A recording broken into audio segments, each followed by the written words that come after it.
This is Crenshaw, Briggs, and VT. We want the touchdown, we not trying to go for 3. And it's best if you get up out the street, cause them bulls out the pen and they got to stampede. Really interesting situation, a bit of a Wild West. I think of it whenever I covered college football. Whenever the NIL happened, you start to see how things change with rules that you don't even have yet and laws that are changing. So this is a situation the NFL is now having to deal with, and starting to see a lot of players enter some situations. And yeah, we were talking about before the show, some of these seem really, really strenuous and really maybe unfair. Like Jamison Williams. First off, we can just say what the rule is because we broke it down beforehand just to say it. Like in the NFL says that you can't gamble from from engaging in any form of gambling in any club or league facility or venue, including the practice facility, but they can gamble on sports other than football. Jamison Williams was in a hotel that the team paid for. Y'all pointed that out to me. That just seems like, a little bit too far reaching. He's not in his work environment. He just happens to be on an off-site spot that his employer paid for. And if he had paid for it himself, he'd be fine. So you look at that and you're like, okay, what's the deal here? So now I'm losing 6 games. And if you're suspended for 6 games, that's 6 game checks of your base salary. So that's a big chunk of money. And look, two players got cut because of it. Yeah. So they're probably in the same boat as Jim Williams. So people are losing their career over it now. That's something you got to take in mind of and stuff like that. Oh yeah. So we were at training.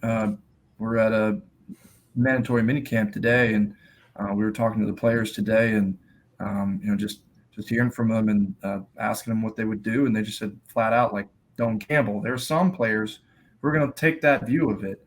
They just say, you know what, I'm not going to enter into anything that could endanger me. And already, you have players that are signing contracts and going into training camp, battling for jobs, not knowing if they'll end up getting paid anyway. So you don't want to put yourself in a situation where a team has any reason to cut you. I think the larger issue is going to be some of these players getting big time contracts and they have all this money to spend and they feel a little bit more safe on the teams of which that are giving them guaranteed money. I think those are maybe some of the ones that like Jamison Williams, right? Like a big time first round pick, had a lot of money to spend. So there's going to be a lot of education programs going through this, I think, but definitely something to monitor over the years to come. Well, you got people like, I don't want to say people, but, you got incidents like Henry Ruggs and so forth, so on. Would you rather them doing that or gamble? You kind of got to pick your poison, right? Do you want them being wild now or you want them being at the hotel room staying out of trouble and gambling? So, You're making a case that gambling keeps people indoors. I'm just saying. You know what? We might have something there. I think that might look good on a LeBurge billboard. Stay indoors, gamble. Yeah, right. You got to pick your poison somehow. If you stay at home, if you go to the bar, you can. I can see that on any kind of liquor commercial. You buy liquor and you bring it home. You can stay at home. Look, DraftKings, I just sold all your problems right there. That's the way to get it, right? Stay out of trouble and bet. I make millions. There you go. Yeah. All right, BT, what do you think, bro? Yeah, I think I understand why they have to crack down on this because they don't want the impression of any sort of impropriety now that they are having partnerships with all these gambling companies. The problem with it is that you have to also train, especially these rookies, what is allowed and what's not allowed. You can't simply just put it in a 700-page booklet from the NFLPA and expect them to understand all the intricacies of what they can and cannot do when it comes to gambling. The NFL themselves is promoting it. These are young guys that are millionaires in their 20s that are millionaires, many of them for the first time. Not all of them got NIL deals.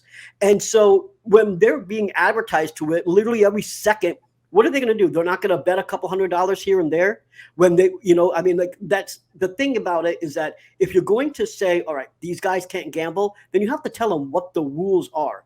Jamison Williams wasn't, in my opinion, he got screwed, completely screwed. It's different for someone like Calvin Ridley, who was a vet. who actually bet on his own team. Now he bet on his own team to win, so it wasn't like he bet on his team to lose and did something for it. But again, you can't just treat everyone the same.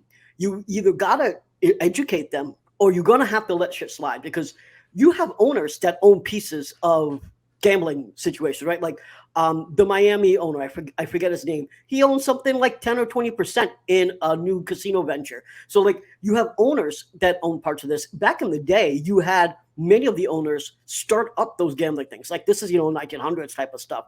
The NFL has always had some form of gambling around them. It's just legitimate now. And if you want to make sure that no one is throwing a game, I get that. But you got to make the rules clear, or you're just going to ruin people's careers for absolutely no reason. Yeah.